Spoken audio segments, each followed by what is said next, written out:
Hello, everyone, and welcome back to another Aramaic Bible study. These Bible studies are intended for students of Aramaic and those interested in Semitic languages. They're also intended for those who are interested in Eastern traditions, whether they be Christian traditions or Jewish traditions.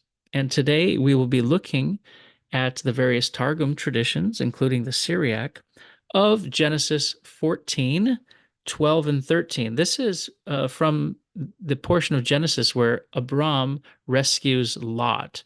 And it's part one in this series. And there's reasons why I've divided. It's only 4 verses I'm going to look at, but today we're looking at 2. And next time we'll be looking at another 2. That'll be verses 14 and 15. But now let's go ahead and look at verses 12 and 13. And I think as we go through the different Aramaic Targum accounts, you'll see why I want to concentrate on these 2 for this study. So the way it works is I'll go ahead and read the Hebrew, its translation, and then I'll go through and read the different Targums. So the Hebrew of Genesis 14:12, Vayikhu et Lot ve'et rechusho ben achi Abram, vayilechu vahu yoshev bisdom. And they took Lot and his belongings, the son of Abram's brother, and they went off, and he settled in Sodom. Targum Onkelos reads, Ushvo yat Lot yat kinyane bar ahoy de Avram va'azalu v'hu yathev bisdom. Basically the same thing, and they captured Lot and his possessions, the son of his brother Abram, and they went off, and he settled in Sodom.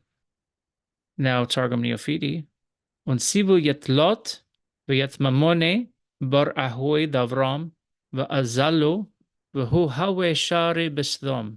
And they took Lot and his property, the son of his brother Abram, and they went off, and he set up in Sodom. Set up or dwell is basically a similar verb here, but I chose to call it set up, kind of like set up shop. It does mean dwell. Shraya is the verb in its root versus yashav in Hebrew or yathev in Aramaic. So they're not using the direct cognate here between Hebrew and Aramaic, and instead they're using this verb, he set up. And I'm using it that way rather than just saying dwell for both, because it has to do with setting up a tent or, getting settled, spreading out your goods and belongings. And that's sort of the idea behind this word. But in the end, you could just call it dwell, right? And he dwelled, or he was dwelling, as the Neophiti reads here. Targum Jonathan, Ushvo yat Lot vayat kinyane bar ahoy da Avram va'azalu wohu yathev bisdom. So that's the difference, right? Jonathan is going to use the cognate between Hebrew and Aramaic, and Neophiti chose a different verb for dwelling. In Syriac, Udvar lelot bar ahoy d'Avram ulqinyane va'azal wohu yothev bisdom. And they led away Lot, the son of his brother, and his possessions, and they went off, and he dwelled in Sodom. So there aren't too many differences going on between all the Aramaic accounts of 14:12. But in 14:13, we're going to see, a couple major changes, where commentary and extra details are added into some of these translations. So let's go ahead and look at 13. First in the Hebrew, Vayavo hapalit vayaged la'Avram ha'ivri wohu shochen ba'alone mamre ha'amori achi eshkol v'achi anir v'hem ba'ale berit Avram. An escapee came and told Abram the Hebrew, who was dwelling at the terebinths of Mamre the Amorite, the brother of Eshkol and Aner, and they were allies of Abram. Now Targum Onkelos, Watham shezava v'chawi le'Avram ivraya v'hu share b'mishre Mamre imoraya achoy de Eshkol v'achoy de Aner v'nun enashe qiyame d'Avram. The escapee came and told Abram the Hebrew, who was dwelling in the plains of Mamre the Amorite, the brother of Eshkol and Aner. They were allies of Abram. So Amorite versus Amorite, it's the same, but this is just the vocalization tradition. Now let's look here at Neophiti. Watham shezava utnil Avram ivraya وهو شاري بمشري خزوي دممري إمورايا أخوي دإشكول وأخوي دعانير وإنون هون ماري قيامة دأبرام. The escapee came and related to Abram the Hebrew, who was dwelling in the plains in the side of Mamre the Emorite, the brother of Eshcol and Aner. They were allies of Abram. Now, Targum Jonathan is actually quite long, and I've split it up into 2 slides. So let's go ahead and give it a go here. Watha'og deshtezev min gvuraya demithu mtuv'ana urchav Elohi tevutha وحوا gnana al reshe وحوا mith parnes minim zonoidana ולבזכותי אשתזב אלהן דיחמון דיירי עלמא ורתא דאדוני וימרון הלה גיבריה דהאו מלקדמין מרדו במרי עלמא ושזאונון מן ארעה. And I'll just translate. And Og came, who had been spared from the heroes that died in the deluge, and rode protected upon the top of the roof of the ark and sustained with food by Noah, not being spared by purity, but that the inhabitants of the world should see the power of the Lord and say, were there not heroes who in the beginning rebelled against the Lord of the world and perished from the earth?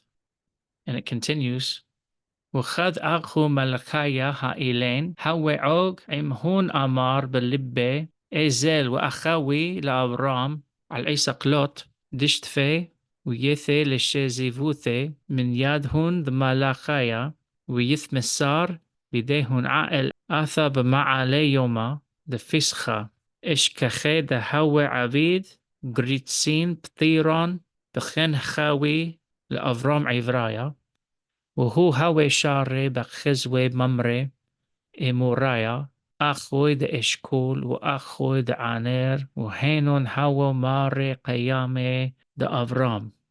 So let's go ahead and translate the second part of verse 13. And when these kings made war, Og was with them and said in his heart, I will go and show Abram concerning Lot, who was led captive, that he may come to deliver him from the hands of the kings. And he was delivered into their hands, and he got started and came upon the eve of the day of the Pascha, and he found him making the unleavened cakes. Then he showed to Abraham the Hebrew, and he was dwelling in the view of Mamre, a Moriah, brother of Eshcol and brother of Aner, and they were allies of Abram. And now finally the Syriac, back to a normal-sized verse. من دثبالت وحول أبرام عبرايا وهو شاري ودثبلوبا بممري أمورايا أحوي دعانير وأحوي دا إشقول وهونون بعالي قيامي دا أبرام. And the one who had escaped came and told Abram the Hebrew, who was dwelling in the plains of Mamre the Emorite, the brother of Eshcol and Aner. They were allies of Abram. So we can see basically from how verse 13 is taken in the traditions that you can have not just a scripture translation, but you can have an inserted element that provides background detail, at least in certain traditions. And that really comes along with the idea of a targum, a translation, right? So do we translate directly all the time? Well, onkelos and the Syriac Peshitta pretty much do. Others, it's maybe let's translate the idea and what's going on, right? So you can have more detailed comments to help illustrate the passage itself. And every once in a while in the Targums, you'll get like a really long verse and version of what we might have read otherwise in the text proper. So before we go, I just kind of want to bring your attention to this idea of allies that we see in verse 13, and beginning with onkelos. Well, I mean, let's look at the Hebrew, the Ba'alei Berit, the lords of the covenant, quite literally. So someone who's a master or lord of the covenant, we could call an ally. And we see that basically in onkelos, but onkelos is enashe qiyame. So the Enashe Qiyame are the allies, the men of the covenant. So Qiyama is the covenant in Aramaic. Similarly, with Neophiti, the Mare Qiyama, the lords of the covenant, except it's using the Aramaic word for lord or master, mar. We also use it for saints and bishops and people. It just means Mr., right? Mr., Lord, Sir. It's a term of respect and endearment. And looking in Jonathan, we have to go to the very end here. It's the same word, Mare Kayame. So these are the allies, the lords, the covenant. And finally, in Syriac, you go back to Baale, Baale Kiyame. So the Syriac version actually better approximates the Hebrew than all the other Targum traditions in this case. It's not always the case. It's an interesting thing for us to observe, right? Like, what's the, is it a matter of approximating the Hebrew, or is it just in that region where it was translated, is just better understood? The Ba'alei Kiyama is an ally, someone who's a master or lord of a covenant. And so, do we say Mare or Ba'ale? What's the difference between the two? Is one more favorable or less? Maybe one's just more normally one sounds more normal. Maybe the translator prefers sticking to the Hebrew as the base, right? And so, I mean, even in the Syriac earlier in verse 12, we saw that ithev as a root was used instead of share, right? So we saw in Neophiti this different word for dwelling, but the Syriac one is approximating the Hebrew by using the specific Aramaic cognate for it. So that's part one. Part two will be coming up next week, and it's just a continuation of these two. Just didn't want to make the video too long for everybody. So thanks again for viewing. If you found it enjoyable, go ahead and share it with your study group, whether it's a language study group for all you polyglots out there and people interested in Semitic languages, or if it was helpful for you and your church or synagogue or whatever your scripture study group is. If this is an interesting video worth sharing, go ahead and share it. Do all the algorithmic duties to get the video circulated. We want to elevate the Aramaic language and make sure that it is as widely spread as things like Latin and Greek. So go ahead and like, share, subscribe. Make sure to comment, especially if there's a lot of insightful comments that always come, and I appreciate those and the great discussions that follow. So thank you again, and go ahead and provide your recommendations below. Thank you for watching.